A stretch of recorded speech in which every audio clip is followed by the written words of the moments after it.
പാലിക്കണം. നടത്തം, ഇരുത്തം, സംസാരം എല്ലാറ്റിലും മിതത്വം പാലിക്കണം. ഇതിലൊക്കെ മിതത്വം പാലിക്കണമെന്ന് പഠിപ്പിച്ച ഒരു മതമാണ് പരിശുദ്ധ ഇസ്ലാം. എവിടെയാണത് പഠിപ്പിച്ചത്?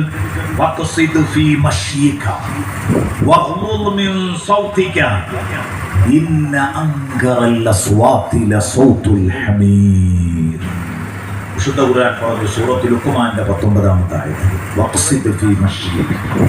നിന്റെ നടത്തത്തിലും ഇരുത്തത്തിലൊക്കെ നീ മിതത്വം പാലിക്കണം. അള്ളാഹുവിന്റെ അടിമകളുടെ സ്വഭാവം 12 ഗുണങ്ങൾ പറയുമ്പോൾ സൂറത്തുൽ ഫുർഖാനിലെ അതിന്റെ തുടക്കം വഇബാദുർ റഹ്മാനില്ലദീന യംശൂന അലൽ അർളി ഹൗന, ഭൂമുഖത്തുകൂടെ വിനയാന്വിതരായി നടക്കുന്നവരാണ് അള്ളാഹുവിന്റെ അടിമകൾ എന്നാണ്. ഇതൊക്കെ മനസ്സിലാകണമെങ്കിൽ നടത്തത്തിൽ വിനയമുണ്ടോ, മിതത്വമുണ്ടോ?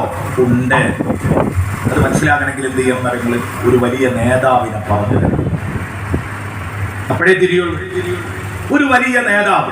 അപ്പൊ ഈ വേദിയിലേക്ക് ഒരു നേതാവ് കടന്നു വരുന്നു. ഷെയ്ഖുന സുൽത്താനുൽ ഉലമ കടന്നു വരുന്നു. സുൽത്താനുൽ ഉലമയുടെ ആദ്യ കാലഘട്ടം നമുക്കറിയാം. ഇപ്പൊ അൽഹംദുലില്ലാഹ് നല്ല സുഖം പ്രാപിച്ച് സൗണ്ടൊക്കെ പഴയ സൗണ്ടിലേക്ക് തിരിച്ചെത്തി. കഴിഞ്ഞ തവണ ഉസ്താദിനെ ഇങ്ങനെ കണ്ടപ്പോൾ ഞാൻ വെറുതെ തമാശക്ക് പറഞ്ഞു, ആഷിക്ക് ഇങ്ങനെ പിടിച്ച്, ആഷിക്ക് സഖാഫി പിടിച്ച് ഇങ്ങനെ വരുന്നുണ്ട്. അപ്പൊ ഞാൻ പറഞ്ഞു, ഈ ആഷിക്ക് കൈ പിടിച്ച് നടക്കലും കൂടിയാണ് ഒഴിവാക്കണം ഉസ്താദെ.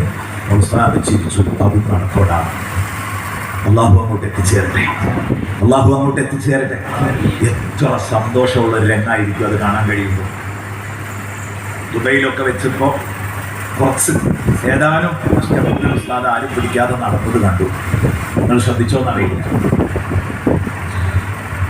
ആ അറബികളുടെ കൂടെ നടക്കുമ്പോൾ നമുക്കത് വല്ലാത്ത സന്തോഷമുള്ളൊരു സമയമാണ്. ഞാൻ പറയുന്നത് ഉസ്താദ് രോഗത്തിൽ വരുന്നതിൻ്റെ മുമ്പ് നല്ല ആരോഗ്യവാനായിരുന്ന കാലത്ത് ഉസ്താദിന്റെ നടത്തം അതൊരു 1.5 നടത്തായിരുന്നു അല്ലേ?